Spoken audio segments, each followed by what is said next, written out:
everyone. So this video is on the nutrition in amoeba from the chapter life process of class 10 biology.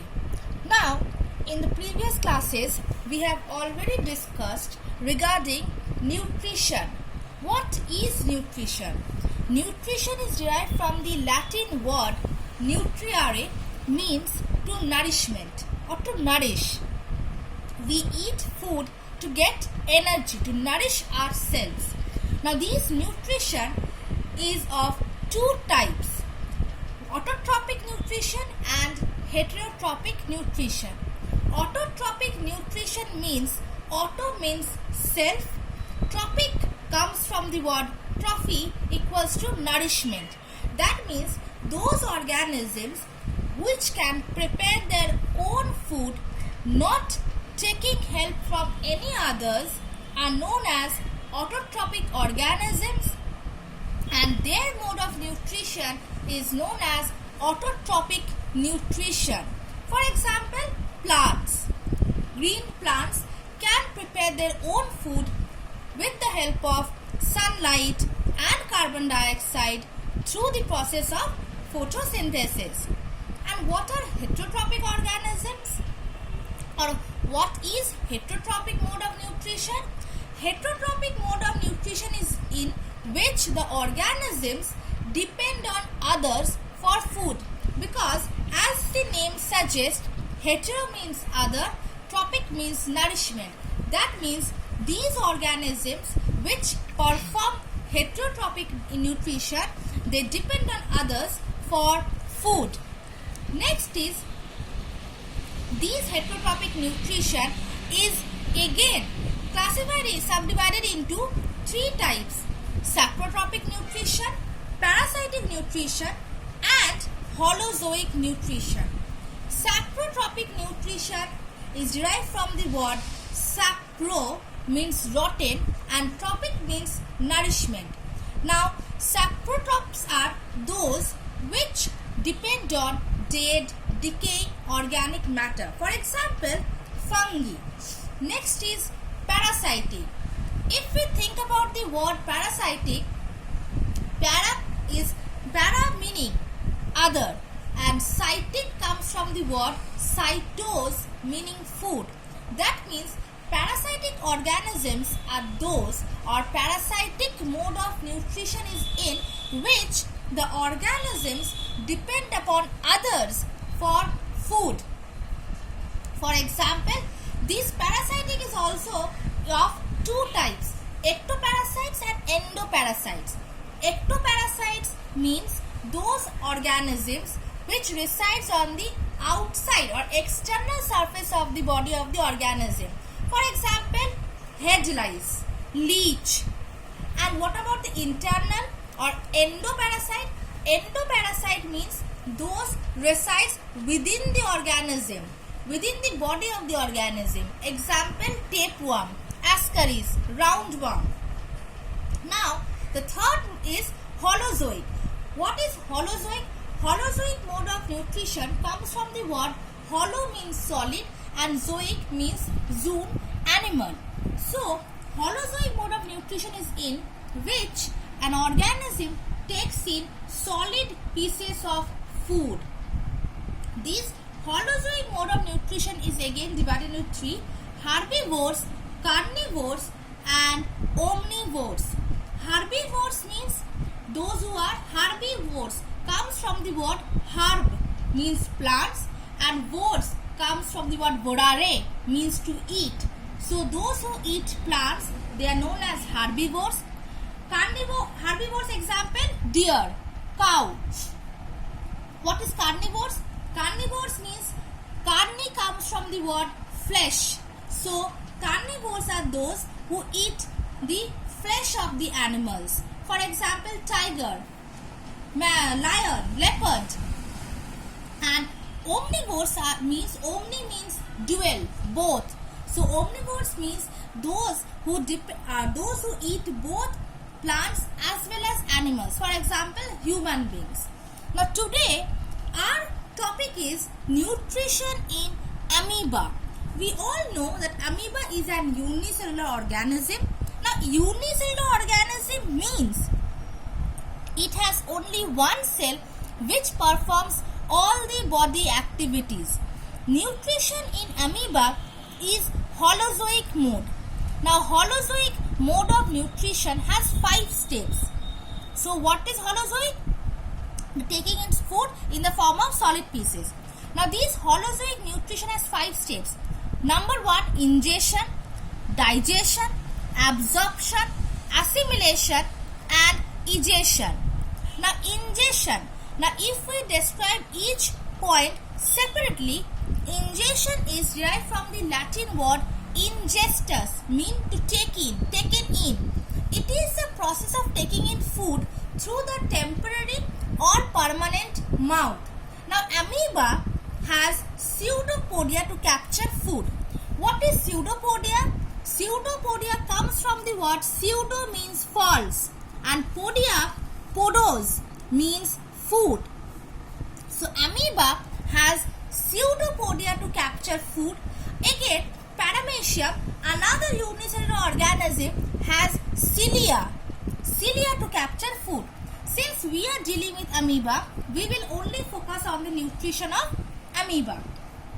Now, amoeba can take food from any surface. So, when an amoeba sees food, it throws its pseudopodia to capture the food.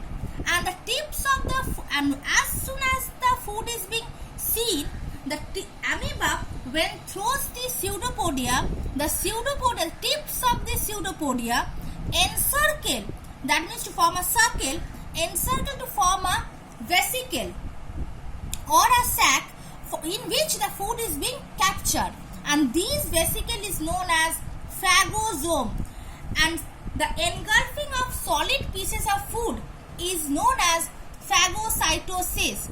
So, when in the process of ingestion, when an amoeba sees food, amoeba can capture the food from any surface. So, it is just immediately throws the pseudopodia to capture the food. The tips of the pseudopodia encircle in such a form to encircle in such a way to form a vesicle in which the food is being captured, and this vesicle is known as phagosome, and the process is also known as phagocytosis. Now, what is digestion?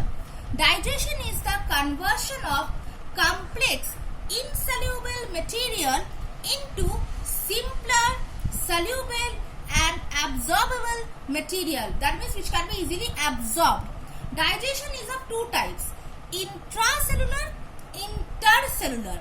Intracellular means which occurs within the cytoplasm, and intercellular means which digestion takes place in the digestive tract. Now, the lysosome, that is the cell organelle which is often known as the suicidal bags of the cell, that lysosome fuses with the phagosome. Phagosome means the vesicle. The food has been captured. Fuses with phagosome to form a food vacuole, or it is often known as gastriole or temporary stomach. Now, the digestion takes place with the help of the lysosome or the lysosome enzyme. So, the lysosome, they have hydrolytic enzyme. So, these enzymes helps in the digestion of food. Now, as the name suggests, digestion means conversion of complex insoluble food materials to simpler one. So, over here in the second process, the digestion, second step, it converts the enzymes of lysosomes, converts complex insoluble food materials to simpler absorbable one. The third step is absorption. Now, the digested food substance which has been transformed into a simpler absorbable one move from the food vacuole and move into the cytoplasm. Now, during the process of absorption, whatever food has been digested, it moves from the food vacuole and move to the cytoplasm. And what is assimilation? The fourth step is assimilation. The absorbed substance are converted into constituents of protoplasm. That means now in the process of absorption, the food vacuole has the digested food has been moved from the food vacuole and moved to the cytoplasm, and in the process of assimilation, that absorbed substance are converted into constituents of protoplasm. What is protoplasm? The white jelly-like material which includes both cytoplasm and nucleus, and constituents of protoplasm includes food reserve. Now after the assimilation, it is the last step, egestion. Egestion is coming from the Latin word egestus, meaning taken out. Now the old food vacuole with undigested food moves to the rear end, that means to the extreme end, fuses with the surface membrane and then throws out with the undigested material. Now since it is a continuous process, so new food vacuole will be forming. So the old food vacuole now with the undigested food, that is the which food has not been able to convert it into simpler form, that undigested food fuses with the surface membrane and is being thrown out. Now these, if we look into the diagram, we can easily see this is the shape of an amoeba. Amoeba shape can be changed. Now this is a nucleus. This is the food particle. When the amoeba has seen the food particle, the pseudopodia are thrown to form a vesicle known as phagosome. The food has been entered. Now after the ingested food vacuole, the lysosome, the cell membrane, the cell organelle lysosome comes in contact with the food vacuole, and digestion process starts with the enzyme of the lysosome. Now since it is a continuous process, fresh food vacuoles are also formed, and this one is the old food vacuole which contains only the undigested food now, because in the process of absorption and assimilation, the digested food materials, the soluble some simpler substances has moved to the cytoplasm and has been used in the formation of protoplasm. So this one is the old food vacuole which contains the undigested food material. And in the last process and the last step, what happens?